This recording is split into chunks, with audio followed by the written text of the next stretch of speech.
Leader कौन है? Election हारने के बाद भी जो लीडर्स आपके बीच में रहें, आपके मसलों मसाइल पे बात करें, आपकी जो प्रॉब्लम्स है उन प्रॉब्लम्स को सॉल्व करने की कोशिश करें, लीडर वो है। 6 महीने पहले जिन लोगों ने चुनाव जीता वो लोग तो कानून साज असेंबली में हैं, मगर जिन लोगों ने इलेक्शन हारा और जिन लोगों को आपने भारी मात्रा में वोट दिया था, वो लोग आज आपके अगल बगल, आपके आसपास, आपके गांव में, आपकी कॉन्स्टिट्यूंसी में कहीं भी दिखाई नहीं देते। मेरे साथ शेख जफरुल्लाह है, इनसे आज बातचीत करेंगे क्योंकि वाहिद एक ऐसा कैंडिडेट मैं लगातार देख रहा हूं जो लोगों के बीच में रह रहे हैं और सोशल मीडिया के साथ भी जुड़े हुए हैं, फेसबुक पे भी बातचीत करते हैं और लोगों के मसाइल पे भी बात करते हैं। अपोजिशन का यही रोल होता है। शेख साहब, बहुत बहुत शुक्रिया वक्त देने के लिए। आज मुझे आप ये बताएं कि सबसे पहला सवाल, व्हाट वाज द रीजन कि आपने आम आदमी पार्टी को छोड़ा and what was the reason to join Indian National Congress? मुझे लगा कि इस वक्त जो मुल्क के हालात हैं और उस हिसाब से जो राहुल गांधी जी ने संघर्ष शुरू किया, यहाँ की अकलियतों को, यहाँ की माइनॉरिटीज़ को, दलितों को, मुसलमानों को, आदिवासियों को जिस तरह से टारगेट किया जा रहा है पिछले कई सालों से एक मंसूबे के तहत, और फिर राहुल गांधी जी का उनके लिए आवाज़ बनना, ये मुतासिर कुन है, ये मेरे लिए बहुत ही इम्प्रेसिव है। तो यकीनन जब देश में कोई इस तरह की आवाज़ उठे ऐसे हालात में, ऐसे माहौल में, तो फिर मैं क्या, मुझे लगता है कि आप सबको भी इस आवाज़ के साथ खड़ा होना चाहिए। आम आदमी पार्टी में आपको वो आवाज़ नहीं दिखी? महराजुद्दीन मलिक तो लगातार गरीब जनता की बात करते हैं, आम आदमी की बात करते हैं, लोगों के जो मसाइल हैं उस पर बात करते हैं। तो was there any kind of ideological difference between you and Mehrajuddin Malik? मैंने कोई नाराजगी व्यक्त की नहीं, कभी भी नहीं, और सिंपली मुझे लगा कि this platform is good but this is better than this. ये कंपैरिजन जब मैंने किया तो मुझे लगा कि, और अभी इंडियन नेशनल कांग्रेस एक मजबूत विपक्ष है, मजबूत विपक्ष के साथ जब हम खड़े होंगे तो हम और मजबूत हो सकते हैं, और मजबूत ताकत ही इस वक्त के हालात के पस मंज़र में हमारी बेहतर नुमाइंदगी कर सकती है, और हमें मजबूत आवाज़ की ज़रूरत है। आम आदमी पार्टी अभी देखो एक छोटी जमात है, वो इस वक्त उस तरीके से काउंटर नहीं कर सकती है जिस तरीके से कांग्रेस कर सकती है, जिस जमात का कैडर हर जगह पर है। और एक वाज़ेह पैगाम है कांग्रेस का कि हम कॉन्स्टिट्यूशन के साथ खड़े हैं, हम गांधी के साथ खड़े हैं, हम गोडसे के साथ नहीं है, और कोई डिप्लोमेटिक नहीं, स्ट्रेट फॉरवर्ड मिशन है राहुल गांधी जी का कि हम ऐसा भारत चाहते हैं जहां मोहब्बतें हों, नफरतें ना हो। ऐसा भारत चाहते हैं जहां मनुवादी सोच ना हो, जिसमें कहा गया है कि दलित पढ़ नहीं सकता, दलित ऊपर उठ नहीं सकता, वो हमेशा बड़ी क्लास के लोगों के जूते साफ करेगा। हमें मनुवादी सोच नहीं चाहिए, हमें अंबेडकर साहब के बनाए हुए संविधान के हिसाब से आगे चलना है। ये एक ऐसा थॉट प्रोसेस है जो हिंदुस्तान की जरूरत है। जफरुल्लाह, उसमें फिर एक छोटी चीज हो जाती है। तो जब पूरे हिंदुस्तान की ये जरूरत है, मेरे मुल्क में, मेरे जम्मू कश्मीर के साथ क्या हुआ, आपसे 370 छीना गया, ये कहकर कि टेररिज्म खत्म होगा, टेररिज्म बढ़ गया। जो जम्मू सूबा 370 के हटने से पहले शांत था, उस पे मैं बाद में आऊंगा। 370 क्या था क्या नहीं था, उस पे सबसे पहले आप मुझे ये बताएं कि कारण क्या रहा, आपने इलेक्शन हारा। आप जब असेंबली के चुनाव हुए तो एक मुस्लिम मेजॉरिटी कॉन्स्टिट्यूएंसी से आप चुनाव हार गए, जहां 90% पॉपुलेशन जो है मुसलमानों की है, और वहां पे आपका चुनाव हारना क्या दर्शाता है, और एक हिंदू कैंडिडेट जो है वहां से सामने निकल के आया। तो आप इस पे क्या कहेंगे? बहुत सारे कारण हैं। एक कारण यह भी है कि आप लोगों ने मुझे वक्त पर सपोर्ट नहीं की। हमने नहीं करनी चाहिए, हमने क्या करनी चाहिए थी। किस टाइप की काम दिखाकर लोगों को।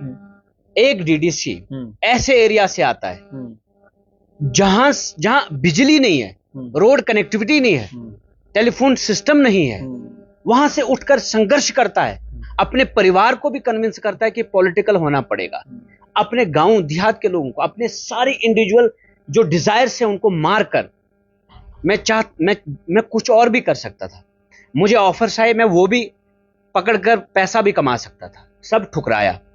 आपने मुझ पर स्टोरीज करनी थी, आप मिली, स्ट्रेट लाइन पे तो हमने कर दी स्टोरी। आपने, मैं नहीं कहता ये, मैं आपकी मतलब मीडिया, हम वहां थोड़े कमजोर पड़ गए, क्योंकि मेरा काम, मैं नहीं कहता हूं आपने मुझे, आप ये कहते हैं कि था कहीं, यानी आप ये कहते हैं कि एमएलए इंदरवाल जो है उनकी ज्यादा स्टोरीज चली एज कंपेयर टू यू।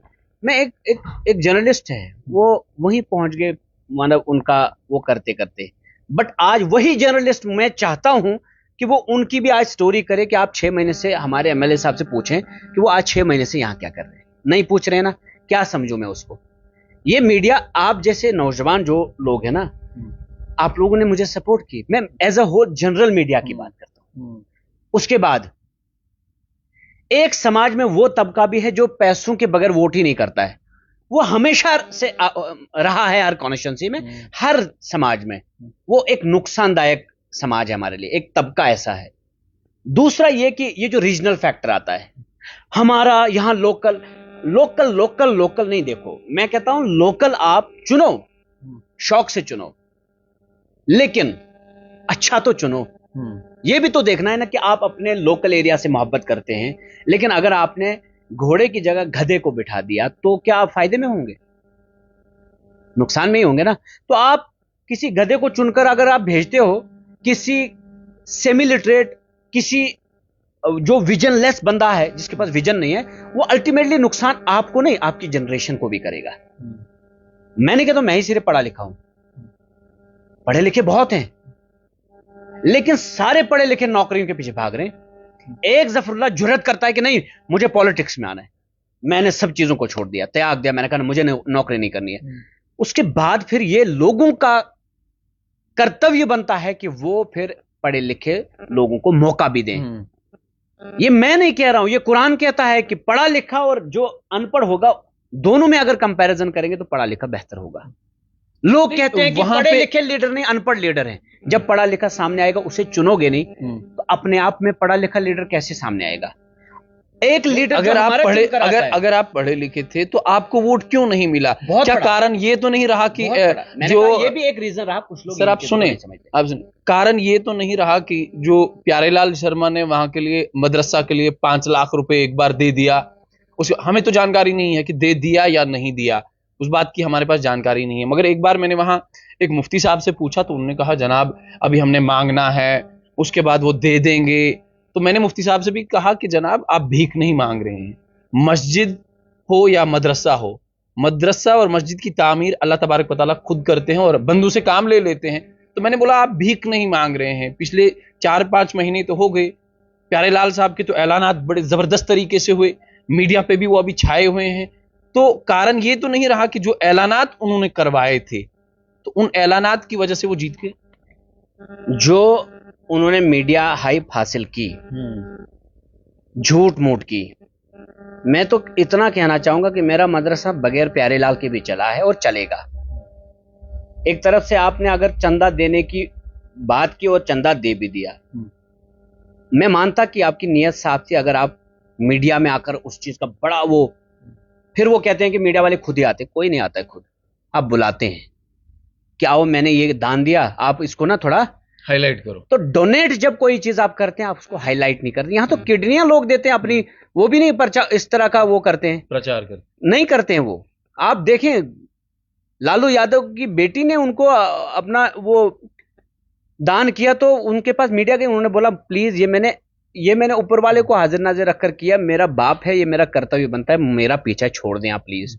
यहां पर अगर 4-5 लाख दे दिए किसी कॉन्ट्रैक्टर ने, और वो भी पता नहीं कहां से उठाकर, तो फिर उसके बाद ये जो मीडिया में आपने उछाला, उसके बाद मैं एक और बात कहना चाहता हूं।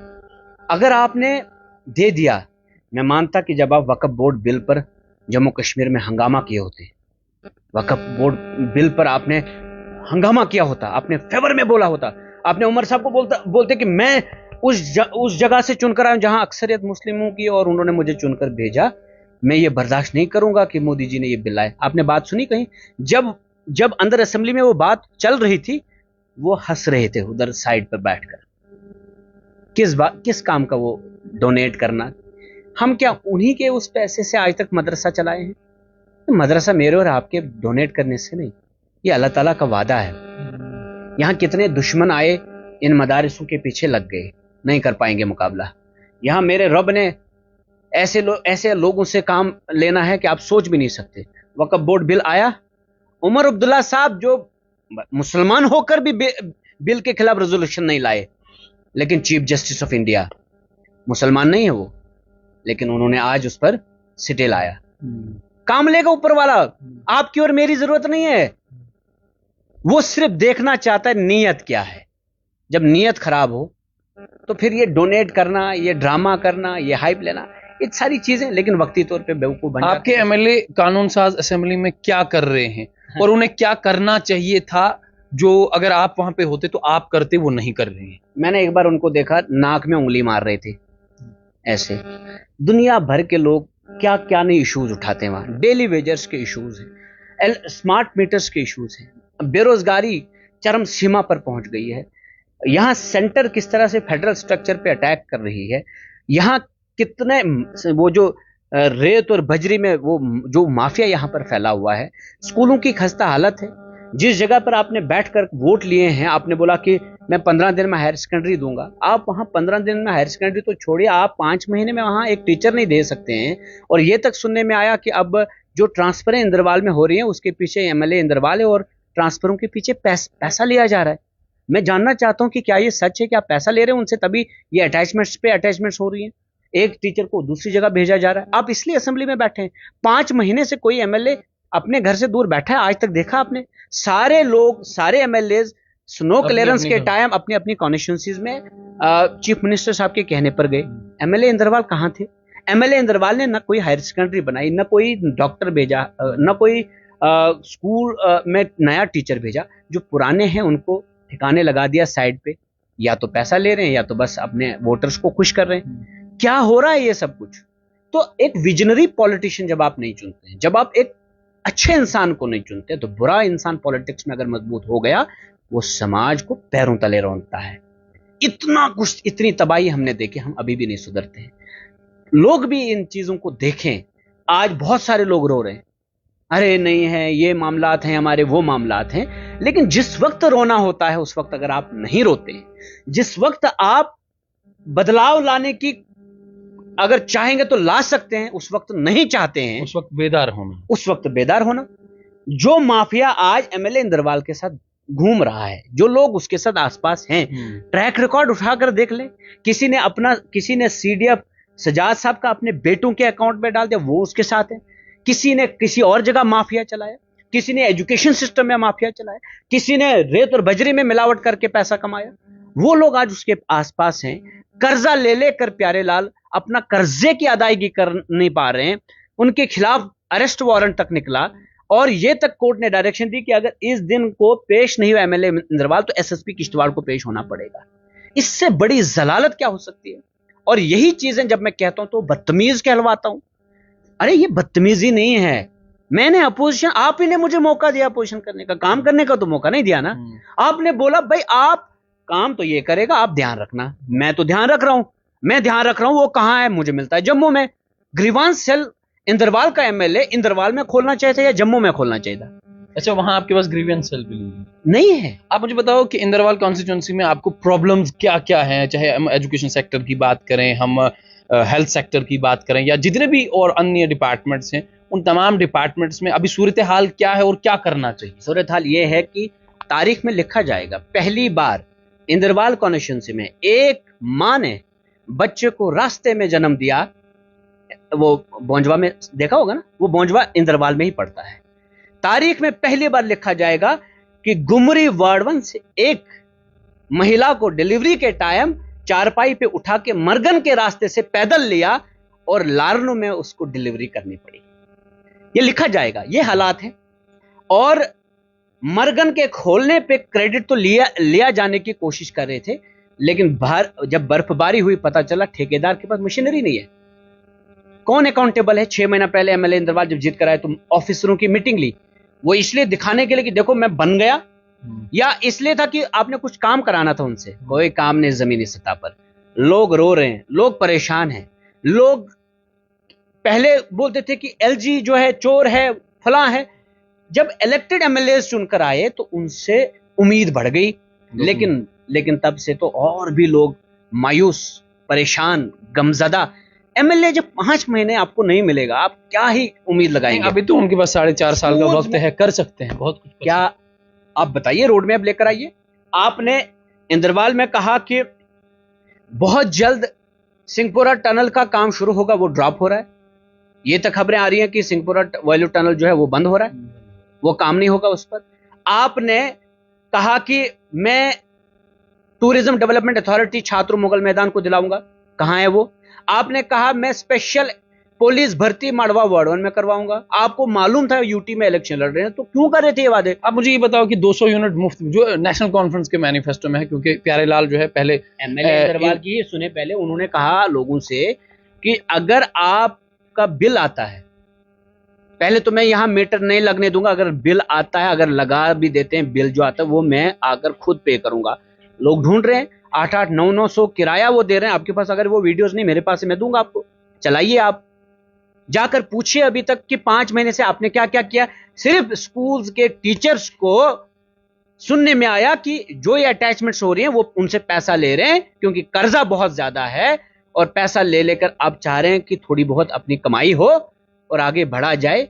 उसके अलावा तो हमने कोई नहीं देखा। नया डॉक्टर तो कोई नहीं आया, नया टीचर तो कोई नहीं आया, नया कोई स्कूल अपग्रेड तो नहीं हुआ, नया कोई हॉस्पिटल तो नहीं आया। कैशवान के लोगों से उन्होंने कहा कि मैं 3 महीने के अंदर अंदर हॉस्पिटल लाकर दिखाऊंगा। भाई 6 महीने हो गए तो वो हॉस्पिटल किधर गया? बल्कि उल्टा वहां के लोगों ने भी, आज भी उनकी एक वीडियो वायरल हो रही है कि स्कूल में टीचर नहीं है। अब क्या कर रहे हैं यहां पर बैठकर? पीएमजीएसवाई 4 ओपन हुआ इलेक्शन के बाद, सर्वे होनी थी रोड्स की, बस कह रहे हैं ये मैंने करवाई। भाई इसके लिए डिपार्टमेंट बनाया, आप कोई जेई तो नहीं है। दुख मुझे इस बात का है कि न उनके पास कोई रोड मैप है। मड़वा में नेटवर्क मैंने लिया, काम पूरा नहीं हुआ, अभी काम होना बाकी है, कुछ चीजें अधूरी हैं, कुछ चीजें हो गई। बोले आप मैंने कराया। मैंने कहा जो चीजें हो रही हैं, जो चीजें ऑलरेडी हैं, जो 60% काम 70% हुआ है, वो तो 100% होगा ही होगा ना। आप नया बताए ना, आपने कहा कि मैं यहां पर पावर प्रोजेक्ट बनवाऊंगा। बिजली तो मैंने सैंक्शन कराई ऑलरेडी, वो पावर प्रोजेक्ट नहीं है। पावर प्रोजेक्ट यानी आपने बनाना है, प्रोड्यूस करनी है बिजली वहां 3 मेगावाट की। कब काम शुरू होगा? आपने कहा था अप्रैल में, मैं आपको वीडियो दूंगा कि अप्रैल में उसका काम शुरू होगा। आज क्या चल रहा है? आपके पास रोड मैप नहीं है। और फिर हमारे एमएलए साहब पता क्या कहते हैं कि सियासत में पढ़ा लिखा नहीं होना जरूरी है, सियासत में आपको जमीन पर होना चाहिए। जमीन पर कब्रें खोदनी होती हैं। अरे पढ़े लिखे होंगे कि आपने जमीन के साथ, लोगों के साथ जुड़ना है, तो अरे लोगों को क्या करना है? कब्रें खोदनी है। लोगों की चीजों को अंडरस्टैंड करके एक पॉलिसी बनानी है और पॉलिसी के तहत उनको चलाना है। उस पॉलिसी को फ्रेम करने के लिए, उस रोड मैप को फ्रेम करने के लिए आपको एजुकेशन की जरूरत पड़ती है। एक लीडर जब कहेगा सियासत में पढ़ा लिखा लीडर, पढ़ा लिखा होना जरूरी नहीं, तो फिर फाइनेंस मिनिस्टर जितना आप उनके लिए बोल रहे हैं, आपके पास भी 4 से 5 साल का टेन्योर मिला है, एसडीडीसी काउंसिलर आप भी रहे, तो आपने क्या गुण खिलाया? मिनिस्टर, फाइनेंस मिनिस्टर अनपढ़ होना चाहिए, पढ़ा लिखा? वो तो जाहिर सी बात है, वो पढ़ा। अगर इसका मतलब प्यारेलाल जी कह रहे हैं मुझे फाइनेंस मिनिस्टर नहीं बनना है, समझ रहे हैं आप? एजुकेशन मिनिस्टर, आप कैसी बातें कर रहे हैं? आप इतने बड़े प्रोटोकॉल पे जाकर, आप इतनी बड़ी पोजीशन पे जाके कह रहे हैं कि सियासत में पढ़ा लिखा नहीं होना चाहिए, जरूरी है। तो मनमोहन सिंह साहब, फिर हम वो ये जो लिबरलाइजेशन, प्राइवेटाइजेशन, ये जो ओपन इकोनॉमी हमारी हुई है, ये तब से जाकर हिंदुस्तान कितना आगे बढ़ गया। अगर वो भी प्यारेलाल जी की तरह ही होते कि पढ़ा लिखा होना जरूरी नहीं है, तो ये सारी चीजें होती। क्या बात कर रहे हैं आप? और जो आपने मुझे एसडीडीसी कहा, मैं ऑनेस्टली कहूंगा, और ये मैं तभी दुखी हूं कि जब आप मीडिया के लोग एक ऐसे एरिया से उठे हुए इंसान के काम को नहीं प्रोजेक्ट कर रहे हैं। ये अच्छा हुआ कि आज आपने मुझे मौका दिया अपने प्लेटफॉर्म पर, थैंकफुल टू यू, कि आप कह रहे हैं कि बताइए आपने एसडीडीसी क्या किया। ट्रस्ट मी, मुझे जो इलाका मिला था मड़वा, जब मैं डीडीसी इलेक्शन चुनकर आया 2020 के आखिर पे, यानी कि दिसंबर में, यानी जनवरी फेब मार्च तक तो ये फाइनेंशियल ईयर वही था 2020 का ही। जब मैंने 21 से चलाना शुरू कर दिया, उससे पहले मुझे गर्दा वाला जो इलाका था, पूरी सड़कें जो थी गर्दे से भरी हुई थी। स्कूल के बच्चे स्कूल जाते तो कैसे जाते? गर्दा ही गर्दा। मैंने मैकडम डलवा दिया। कोई अपनी जो लोकल फंड आपके पास थी 75 लाख, मैं बता रहा हूँ मैगडम, यानी कि मैग्नेटाइज तो किया, मगर अपने फॉलो अप नहीं, ये कोई छोटा प्रोजेक्ट होता है, ये करोड़ों का प्रोजेक्ट होता है, हमें इतने फंड्स कहाँ है। मैगडम डलवाया, देखो उससे पहले क्यों नहीं डाला जाता था, ये तो कॉम्प्रोमाइजेस पे होते थे ठेकेदार और एक्शन सारे। मैंने उनको बोला ये क्या भाई, इतने सालों से कच्ची रोड है, आपको नजर नहीं आ रहा है, हर जगह मैगडम डाला जा रहा है, यहां क्यों नहीं डाल रहे हैं। मैगडम वाली सड़कें बन गई। मैं आया, मैंने कहा यार नेटवर्क नहीं है। कोविड के टाइम मैं यहां जम्मू में ऑफिस में बार बार चक्कर मारता रहा, जियो कंपनी को मैंने मजबूर किया, वो वहां पर गए, जो नहीं जाना चाहते थे वहां पर बोलते थे कि हम नहीं वहां पर ऑपरेट कर पाएंगे। हाँ, चीजों को तैयार होने में टाइम लगता है, हम टावर टू टावर टेक्नोलॉजी को नहीं वहां ऑपरेट कर सकते, क्योंकि हमें एक तरफ से फॉरेस्ट एरिया आता है 36 किलोमीटर, दूसरी तरफ से मरगन, फिर हम फाइबर की तरफ गए। आज मड़वा में 11 मोबाइल टावर्स जियो फाइबर के बने और 8 बीएसएनएल टावर सैंक्शन है मड़वा के लिए, 3 बने, उसमें 2 बने, और 6 मोबाइल टावर्स बीएसएनएल के वार्ड 1 में सैंक्शन है, जिसमें 1 बना, और 3 तो इसी हफ्ता ऑपरेशनल होने वाले हैं। ये जबकि वहां नेटवर्क का एन तक नहीं मालूम था लोगों को, बिल्कुल गुमनाम, चारों तरफ से कोई नहीं जानता था, पहचानता था। हाईलाइट किए वहां के इश्यूज को, मैंने हाईलाइट किया, मैंने हर जगह पहुंचाया, आपके जरिए से, दूसरों के जरिए से रोया मैंने मड़वा के लिए, मैंने हर जगह पर पहुंचने की कोशिश, हर प्लेटफॉर्म पे मैंने चीखा चिल्लाया। आज मड़वा का नाम हर कोई ले रहा है। मैंने वहां पर बिजली सैंक्शन कराई आरडीएसएस स्कीम के तहत। मैं ये जो पीडीडी मिनिस्टर सेंटर के जब वो किश्तवाड़ आए थे, मैं उनसे चुनाव भवन में मिला, मैंने उनसे फाइल खुलवाई जहां पर हमें दिखाया जा रहा था कि ये कनेक्टेड हैं, जबकि हम ऑफ ग्रिड कनेक्टेड थे, सोलर के जरिए कनेक्टेड थे, लेकिन ऑन ग्रिड नहीं थे।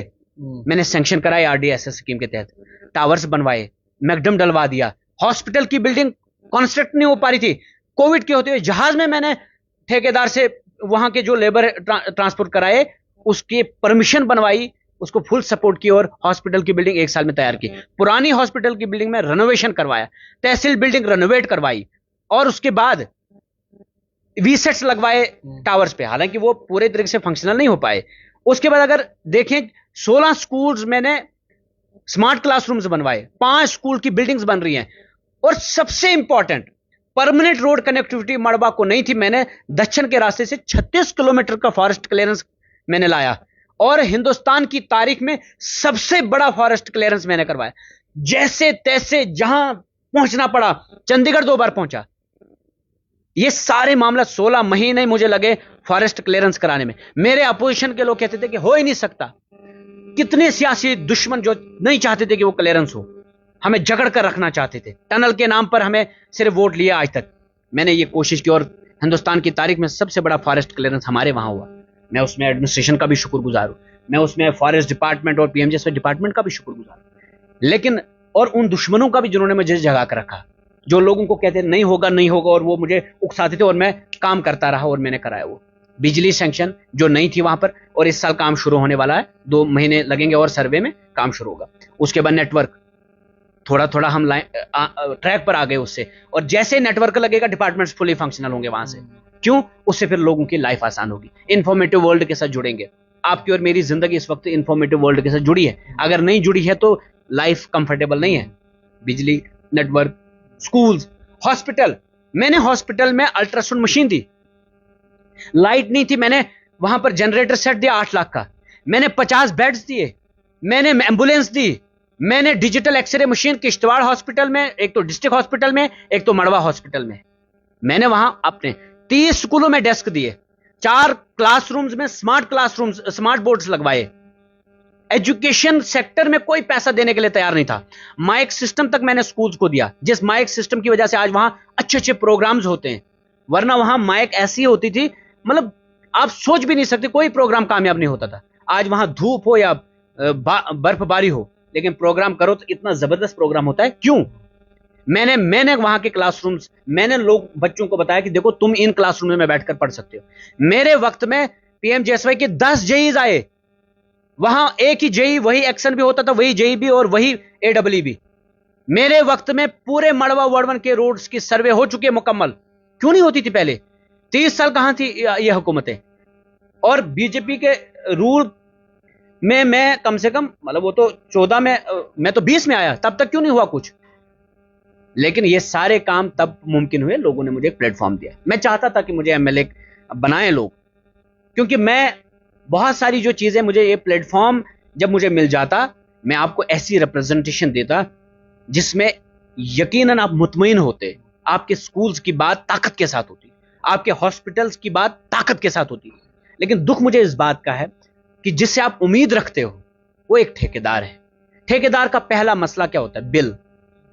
और जब ठेकेदार की बिल फंसी हो, आप ये उम्मीद रखते हैं कि वो किसी से टकराएगा। तो हमारे ठेकेदार साहब इस वक्त अपने बिलों में फंसे हुए हैं। उसको कर्जा है 8 करोड़ का कर्जा, तो उसने खुद एक्सेप्ट किया है एफिडेविट में। अपना निजी मामला है, नहीं आपस है, में निजी नहीं है। आप जब घर से निकलते हो ना जंग लड़ने के लिए, आप जब देखिए आपकी घर की लड़ाई जो है ना उधर तक है, दरवाजे से बाहर आप आ गए ना तो आपको पड़ोसी के साथ लड़ना पड़ता है। फिर आप समझ रहे हैं, आप घर में बैठकर घर वालों के अंदर से लड़ो, बाहर निकलते हो तो लीडर का भी यही है। आपके निजी मामले जो है ना वो आपके घर के अंदर है। लेकिन जब आप एफिडेविट तक देते हो, आप ये तो नहीं कहते ना मेरा पर्सनल मैं नहीं दूंगा एफिडेविट। आपने एफिडेविट दिया ना, आप लीडर हो, लोगों की एक मैनिफेस्टो लेकर आप जाते हो लोगों के बीच में। आप क्या बात करते हैं कि ये निजी है? नहीं, मेरी कोई बात है तो वो निजी नहीं रहती है ना। फिर आपको बताना पड़ेगा कि शेख जफर की प्रॉपर्टी कितनी है, शौक से बताएं। आप बताएं, 4 साल से मैं डीडीसी हूं और मुझे हैरानगी इस बात की है, एमएलए इंद्रवाल ने एक बार कहा ये तो डीडीसी है, मैं इसका हिसाब लूंगा कि ये डीडीसी इसने क्या किया। मैंने आपको बता दिया, और मैं तो कहता हूं आरटीआई डाल दें। उन्होंने कहा भी आरटीआई डाल देंगे, हम बता देंगे। जो उनके छात्रों में डीडीसी उन्होंने बनवाए, डलवा दें आरटीआई। मेरे आरटीआई में निकलेगा स्कूल बनवाए, हॉस्पिटल बनवाए, मशीनरी दी, डिजिटल एक्सरे मशीन दी। उनके आरटीआई में निकलेगा डंगे लगवाए, घर के सामने, मासी के सामने, चाचा के सामने, अंकल के सामने निकलवाए आरटीआई के जरिए से, और फिर बताएं मीडिया में शेख जफर के रिपोर्ट यह है, तो जो मैंने डीडीसी बनवाए थे उनकी रिपोर्ट यह है। चलिए बहुत बहुत तो शुक्रिया। इसलिए एक ही बात कहूंगा कि जब आप पॉलिटिक्स में आते हैं, छात्र मुगल मैदान, भोंजवा, कैशवान, मड़वा, वड़वन, ये एक इंद्रवाल कॉन्स्टिट्यूंसी कहलवा रही है। इस इंद्रवाल में अगर आप एज एमएलए काम नहीं करेंगे तो मैं सोने नहीं दूंगा। और अगर आप जम्मू में 5 महीने से बैठे हैं तो जनता को बोलूंगा। 5 साल गुजरने के बाद जनता यह ना कहे कि तुम भी चुप हो गए, खामोश हो गए, शायद तुमने इसके साथ कंप्रोमाइज किया। शेख जफर लड़ने वाला है। अभी मैं पूरे तरीके से मैदान में नहीं उतरा हूं इलेक्शन हारने के बाद, लेकिन हर चीज पर मेरी नजर है। मटेरियल की पेमेंट हो रही है, टीचर्स की इलीगल ट्रांसफर्स, अटैचमेंट्स हो रही हैं पैसा लेकर, और हॉस्पिटल कोई नया नहीं बन रहा है। एमएलए इंद्रवाल के घर के सामने हॉस्पिटल है। पूछिए जरा कल जाकर उनसे कि कितने डॉक्टर आपने भेजे अभी तक वहां पर, कितनी मशीनरी भेजी, क्या है प्लानिंग आपकी।